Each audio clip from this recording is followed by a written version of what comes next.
We've now gotten to the point where games that I made videos on when I first started this channel are now getting direct sequels. Back in 2019, my second year of making these reviews, I played through and made a video on Star Wars Jedi Fallen Order. At the time, I had some criticism of the game, like its combat feeling a little more limiting than I would have liked, and the exploration had no real room for creativity due to some hard developer limitations. But when you followed the script that the devs have laid out for you, it was actually a solid game to run through. I would even go on to make several other videos where I would discuss it further alongside other games. And from there, its sequel would quickly turn into one of my most anticipated games due to how much room there was to improve. I wanted to play a better version of this game, because while Fallen Order is by no means a bad game, it has its fair share of things that could stand to be fixed. Needless to say, I'm incredibly excited to see how Jedi Survivor stacks up to Fallen Order. Now, seeing as how this game is still relatively new, I'm going to leave a spoiler warning right here so you can skip my thoughts on the story. There are a few twists and turns though, so do proceed with caution if you want to go in blind. But if everything is all squared away, this is Star Wars Jedi Survivor.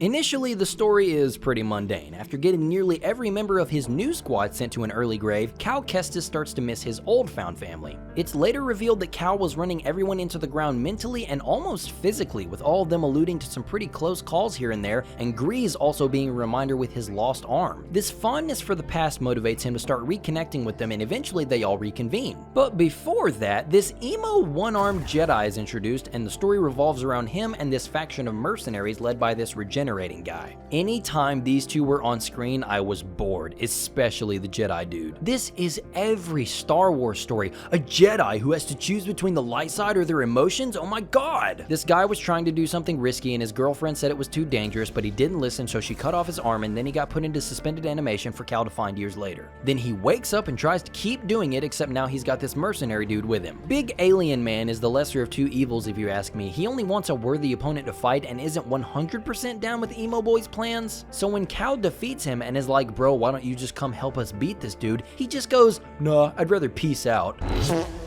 I thought that would have been a great way for the story to move forward. Not to mention great for gameplay, because he would have been a great companion character for combat. These two stories, the emo Jedi trying to find the land of milk and honey and the killing machine trying to find a friend to box with, gained nothing from being intertwined. They're not awful, like I've seen worse stories, but it wasn't good either. Cal's relationships were what really drove me forward. I love how much more mellow Grease has gotten. I genuinely feel bad for the guy since it's obvious he just wants to live his days out at his new bar. But when Cal comes back into his life, he just can't say no. And Marin comes back to the group after years of traveling the galaxy and seeing sights for herself, gaining new perspectives on the galaxy, and that's great. Her and Cal's rekindled romance was honestly what kept me partially engaged in the story early on. I thought it was adorable. Seer was I've never been super invested in her problems. I would have liked to see how she handled the death of Trilla, her failed Padawan from the first game. Remember her? There was some closure, especially at the very end, but I could have done with more. And BD-1 is just the best droid, as always. The only moment that got me to almost tear up was when he runs over to hug Cal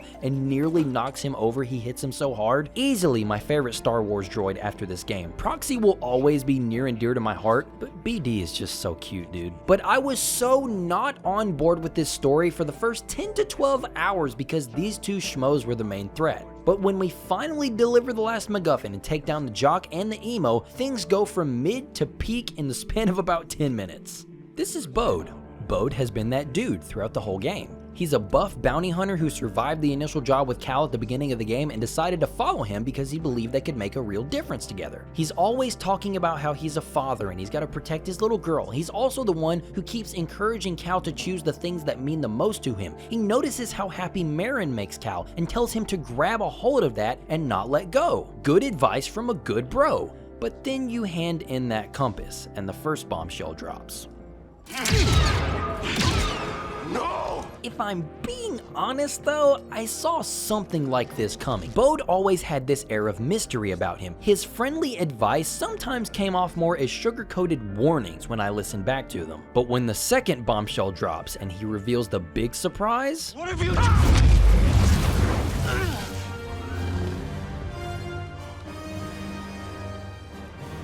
You can't be.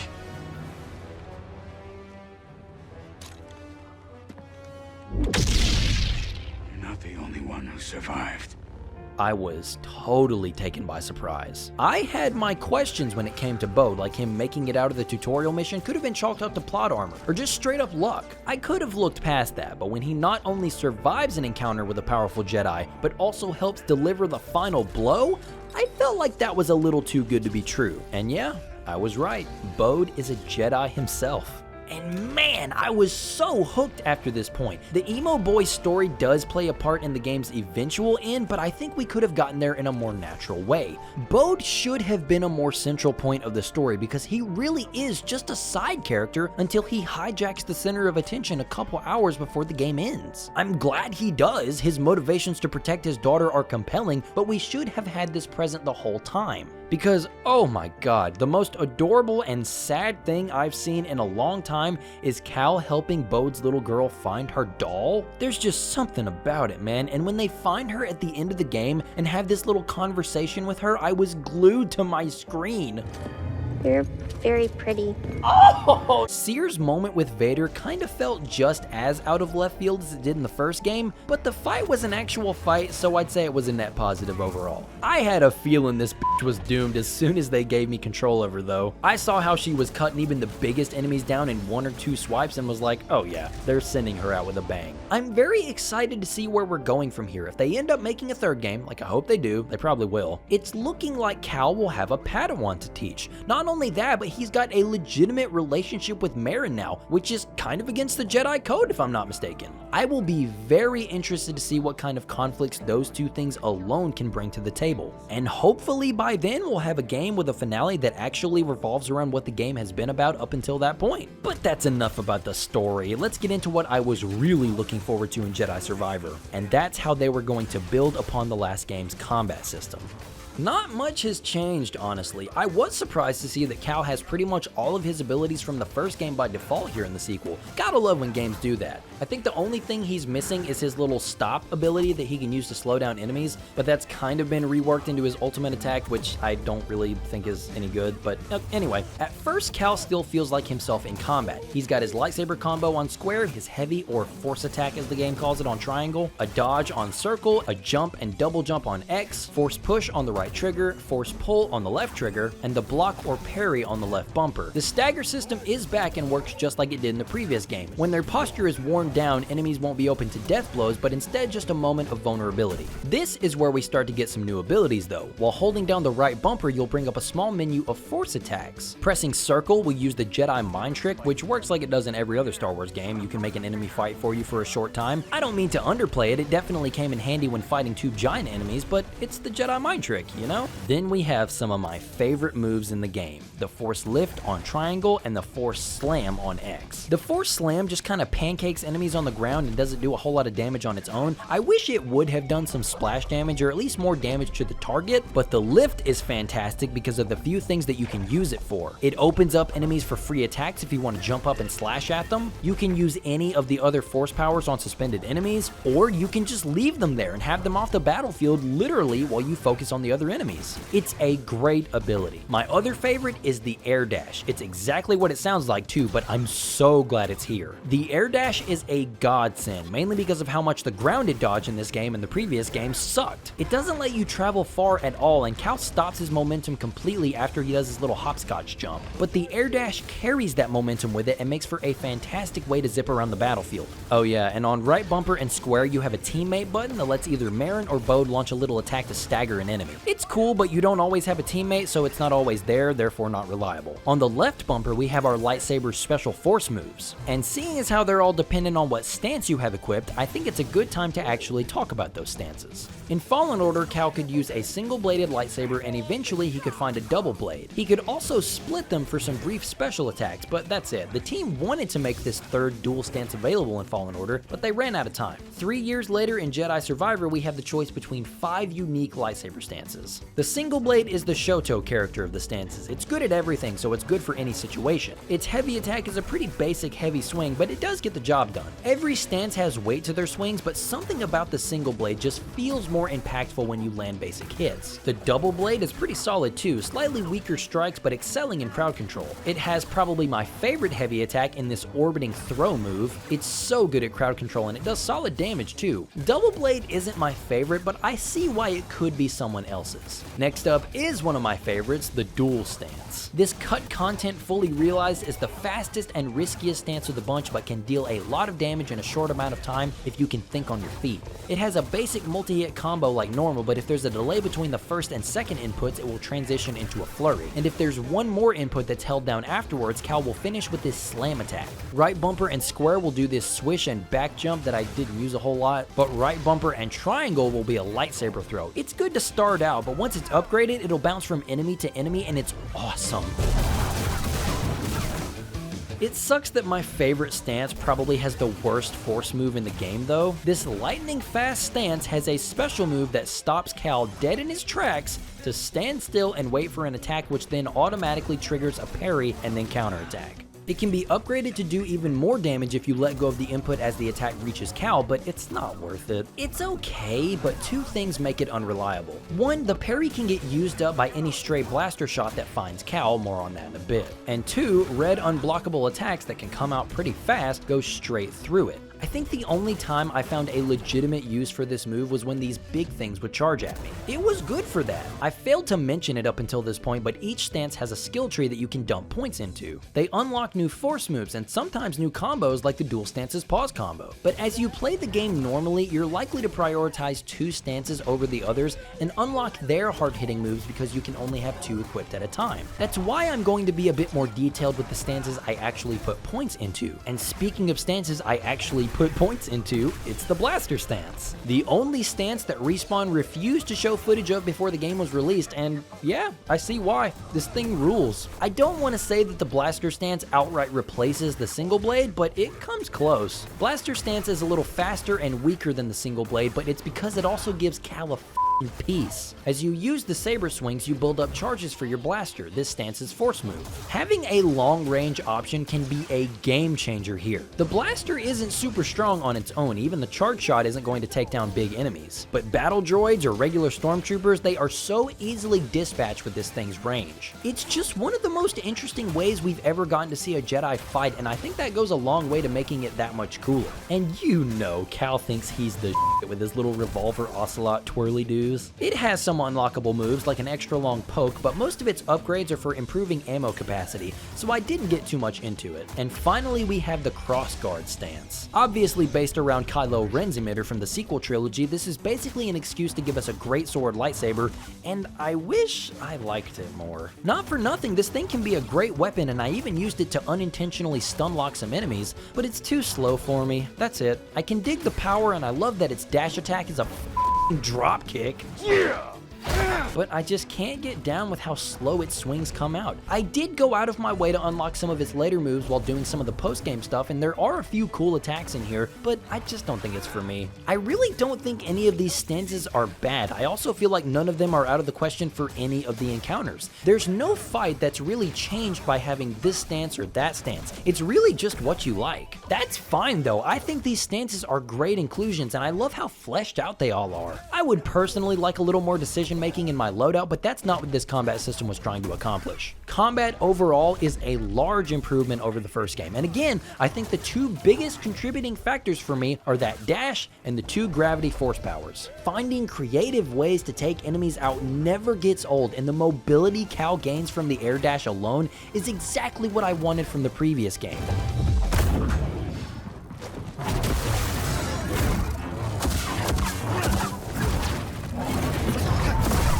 The game is just flat out better because of these moves. But you know, I wasn't feeling combat quite as much before I got those 2 moves. It was fun, but it hadn't really clicked yet. Because I started remembering the parry timing isn't like Sekiro, so taking on more than one melee enemy at a time is kinda busted. Using the force powers to my advantage was definitely the way to alleviate some of the headache for those group fights. And yeah, the parry, I remember saying the same thing about Fallen Order back in 2019, but I fell into the same trap in 2023. The parry isn't as fast as it is in Sekiro, not even close. It's way more methodical, there's a much slower tempo to most of the enemies' combos. One thing I didn't see this time around were the enemy parry chains that would result in an instant kill. I loved finding those in Fallen Order, but I didn't find any here. It's good to see that using force pull to bait out enemy attacks is still a good strategy, but most of all, I found myself using force pull to get rid of my biggest annoyance with combat, and that's blasters. Enemy encounters with 1 or 2 tough melee enemies and then 3 or 4 ranged enemies kinda got on my nerves. Blaster shots will stagger Cal if he gets hit. That's just how that works, I get it. Blasters kill people. But in a combat system like this, it means that I can't actually have fights with the interesting enemies without taking surprise damage from blaster bolts coming through the enemies I'm fighting. So instead of trying to maybe get a full combo off, what usually ends up happening is me running around these melee enemies and picking off the ranged guys before the fight actually starts. It's just tedious, and I know it makes sense to have both enemy types in these fights, but it makes the pace of the encounters too similar to be worth the variety. I didn't have many issues with combat beyond that though. Mostly all of the red attacks were given decent enough time to telegraph their intentions, except for this one.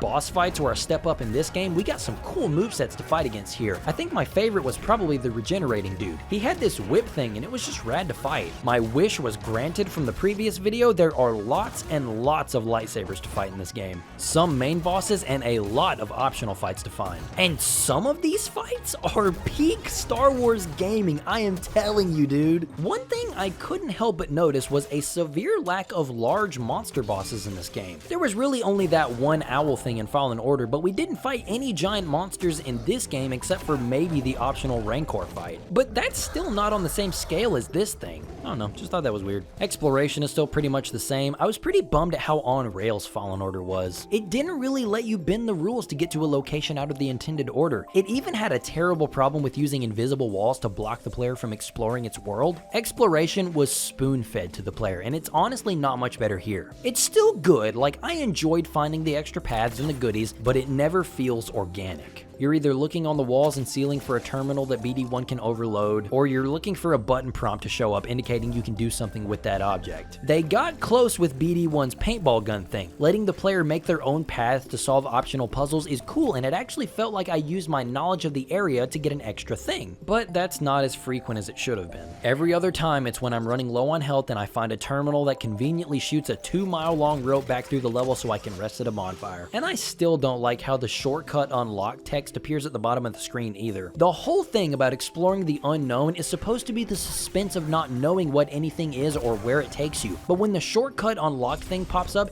it can't help but feel like the game is patting me on the head and saying, "Good job, sport, you can take a rest now." I don't know if that makes sense, but it just makes the discovery of this hostile planet feel really processed to me. I do like the upgrades that we're given this time around though. I'm upset that the grappling hook we were given at the beginning isn't used in combat at all in any way. I think that could have been another great lesson taken from Sekiro to merge traversal and combat. The air dash is given a bit of an upgrade that lets Cal pass through these green blast shields, and that's awesome. I really like the platforming challenges in this game. The previous game felt a little too much like Uncharted, but now with all these floating balloons and wall running, it feels like a proper Jedi is running through all these obstacle courses. But these things don't even hold a candle to the set pieces in this game. Holy shit!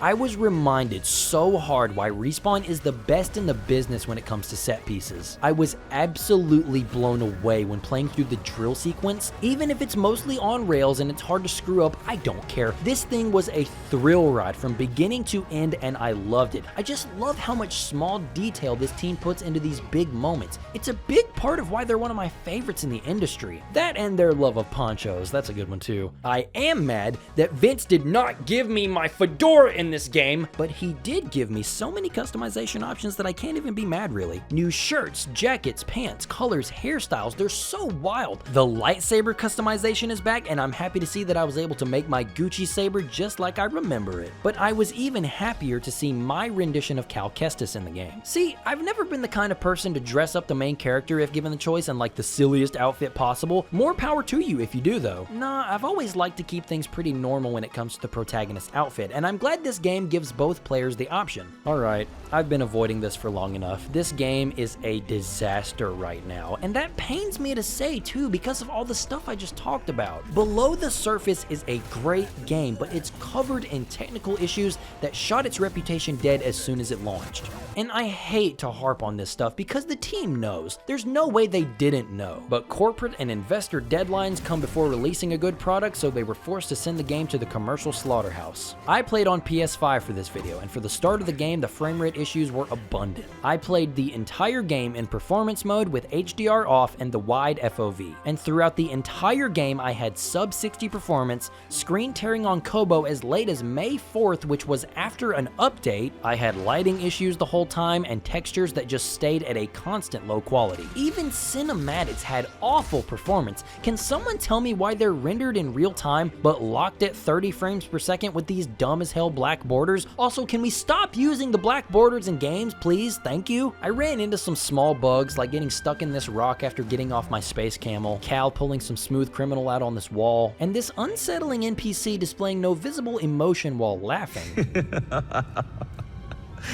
I hate that my first experience with this game will forever be cursed by poor performance, because you know that's how others are going to remember it too, especially those playing on PC. God rest their souls. It sucks that this is the state of the game, but hopefully it will get fixed as time marches on. Even with all of these issues, I would recommend you find time to play Jedi Survivor at some point. Maybe wait for some patches to be released before you jump in, but I do think it's worth your time. With combat that's an upgrade in every sense of the word, and exploration that is pretty limited as far as creativity goes, but absolutely delivers when it comes to movement and rewards. I wouldn't say this is like going from Batman Arkham Asylum to Arkham City, where one took everything and just straight up improved it all, and I wouldn't even say it's like going from God of War 2018 to Ragnarok, where the previous game is basically irrelevant thanks to how much the sequel improves. Fallen Order definitely has the more cohesive story, but loses to Survivor when it comes to combat flexibility and exploration. Both are good, but Survivor is the better game, only for different reasons. As for what's next for me, I'm still playing through Doom Eternal, almost done with that by the way, but I'm conflicted on whether or not I want to make a video on Tears of the Kingdom. I have other videos that I'd rather work on, to be honest. I liked Breath of the Wild, but I wasn't a super fan, so I think I'll make a poll and ask you guys if you really want a Tears of the Kingdom video, or if you'd rather me keep working on Doom Eternal and the other videos I have planned. Yeah, I guess just keep an eye out for that poll. But anyway,